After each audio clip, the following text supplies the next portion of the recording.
This is why your omelette is failing. Too much heat. And the frustrating part? You followed the recipe. You thought you did everything right and it still turns out like that. And you look at it and you think, why doesn't mine look like this?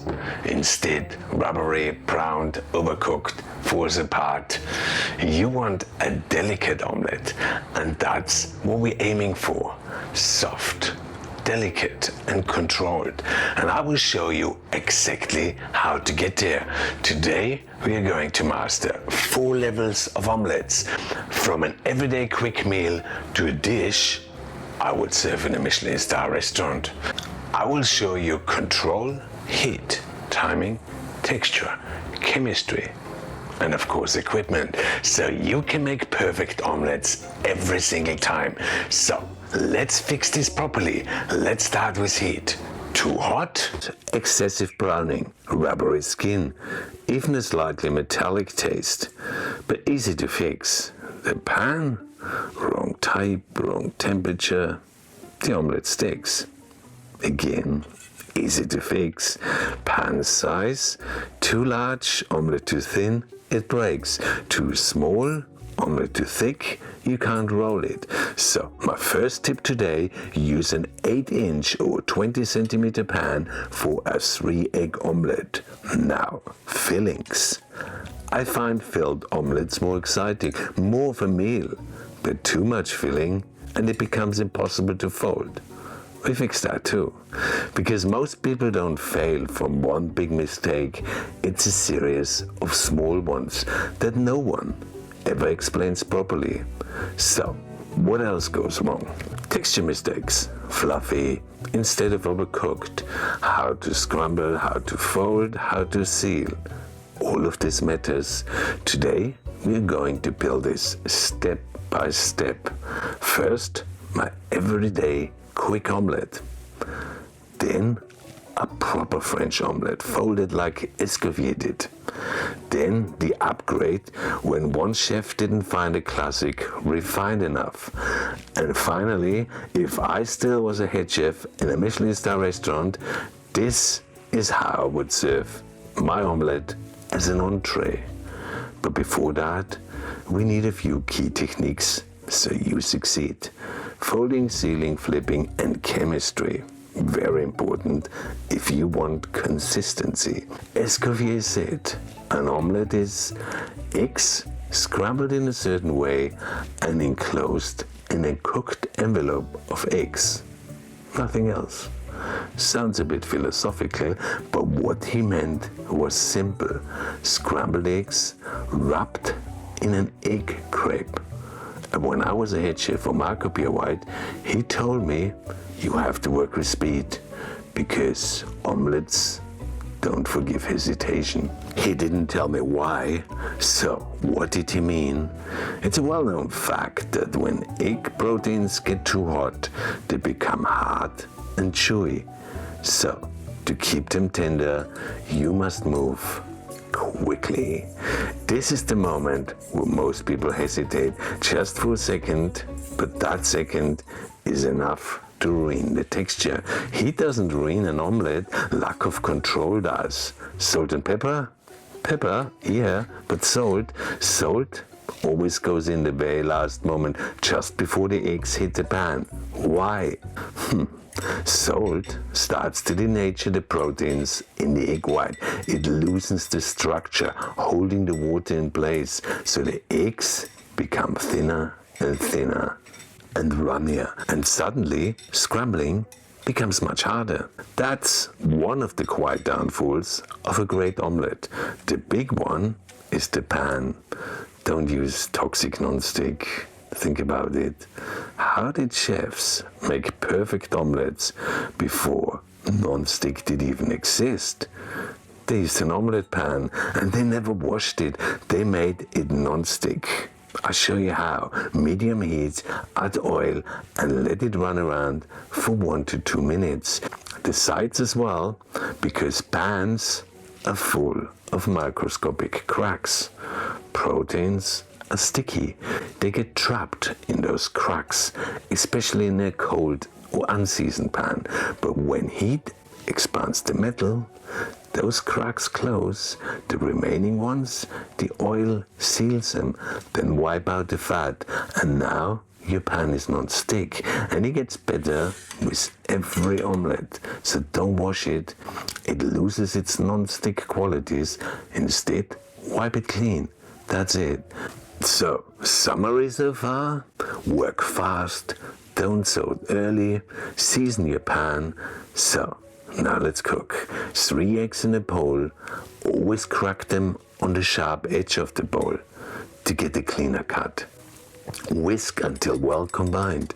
Not whisking enough leaves egg white streaks, and they cook at different rates. And don't add milk or water. It makes everything just so much harder and leads to overcooking. The filling, well, there you can be really creative, sweet, savory, whatever you want. But the vegetables, you must pre-cook them and keep them hot. But cook them in a separate pan. Vegetables release water. We call it sweating. That water breaks your non-stick surface. Season them, add herbs, cook till dry, set them aside. Season pan, butter, no oil. Omelette is French. It cooks in butter. The butter turns foamy. Mix in the vegetables with the egg, pepper, salt, last moment, into the pan. And now, move fast. Stay on high heat. If the pan cools, it starts to stick. Agitate the eggs. You want small, delicate curds forming. When it looks like loose scrambled eggs, bang the pan 2 or 3 times to close the gaps. Create a smooth surface. Then 15 to 20 seconds of more heats. Don't rush to fold. The skin must form first. The top should be still slightly runny. The French called it perverse. Now, move, get it out. Residual heat keeps cooking. Wait too long, you lose control. The difference between perfect and broken is often just 10 seconds. And this is where you start to feel it. That pressure, do I wait or do I move? And that decision is what separates a good omelette from a great one. Lift the pan with the handle from underneath. That helps the rolling, and flip it onto a plate. A tip at the beginning: stop slightly undercooked.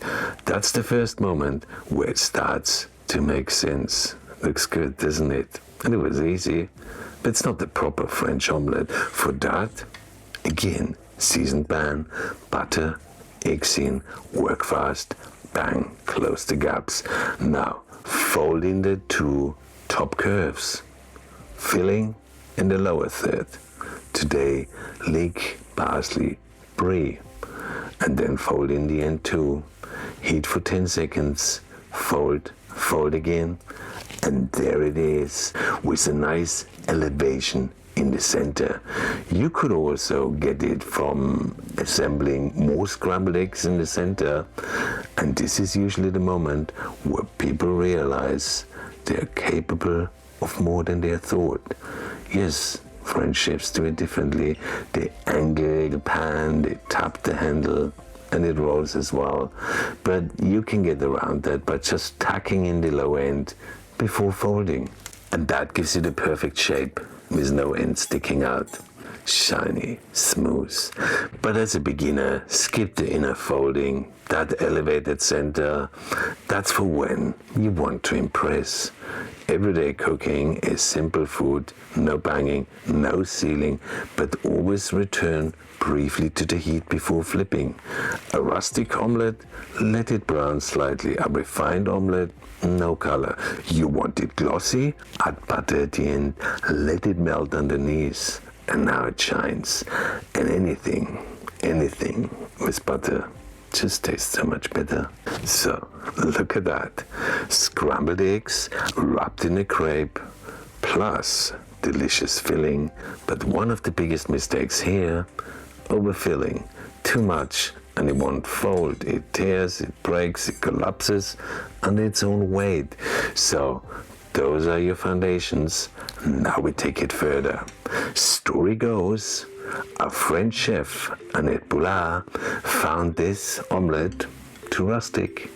She wanted a refinement, so she separated the eggs, whipped the whites, folded the yolks back in, same butter, pan, and this time make sure you really grease the sides. But now we changed the direction. I added honey to the whites, cacao, cinnamon, then yolks into the pan, cook halfway only, chocolate, bananas. Souffle omelette. There's only one problem. Souffle omelettes burn easily, so be careful. And before flipping, seal the end. Now this I'm proud of. When my son was little, I tried to feed him eggs every day. One day he said, "No more eggs, Dad." So I made this without the chocolate. He loved it for years. Then one day he saw me making it. I still remember his face. "What? This is eggs?" That moment stayed with me because it reminded me how powerful simple food can be when you understand it. And even now, years later, he still asks me, "Dad, can you make me a chocolate omelette?" So be creative, anything goes. Now, today's challenge: could I make an omelette worthy of a today's Michelin-star entree? I thought about it, and then a light bulb moment. A savory floating island. Base: souffle omelette, whipped egg whites, herbs, pepper, recipe in the link below. Salt last. Ring mold. No fat. Fat makes air bubbles in the meringue burst and collapse. It destroys the structure. Egg yolks, I warmed them gently in olive oil to around 55 degrees. I filled it inside. I closed it. Oven 130 degrees for approximately 4 to 5 minutes. Then I removed it. For the base, I used some baked puff pastry circles. I thought that's more elegant than bread. So flip it onto it. The top, salmon roe. I could use truffle. I also thought of a sauce supreme. So I got some shallots, some white wine, some noix, chicken stock, reduced it all down. Then I changed the pan because those discolored sides would discolor the cream and my sauce would be brown and not white. So keep it clean. Add the cream, then strain to get all the flavor out of the shallots. Finish with a little bit of butter, salt, and lemon juice. So now let's look inside. This is what an omelette can be, and this is the difference. At the beginning, I showed you this. Rubbery, overcooked, browned. This is what happens when there's no control, too much heat, wrong timing, and no understanding of texture or chemistry. But now, look at this. No color, no rubber, no guesswork, just control. Same ingredients, completely different result, and that's the moment it clicks. And once you understand that, you stop guessing. You stop hoping how it works. You start knowing. And once you see it, you cannot unsee it. And that's the difference between someone who follows a recipe and someone who can actually cook. An omelette looks simple, but it doesn't forgive hesitation. It exposes every mistake, and that's exactly why it is so powerful. Because if you can do this well, consistently, you are no longer cooking, you're thinking like a chef. And if it breaks, timing. If it sticks to your pan, you know why. So don't rush it. Don't overload it, pay attention to heat, watch the texture, move with intention, and if it breaks, well, good. That's the part of it, because every omelette you will ever make comes from the ones that didn't work. And that's when cooking becomes something else entirely. And the last tip, always cut your vegetables nice and even when you make an omelette. So check out my video on knife skills where I show you all of that. See you next time.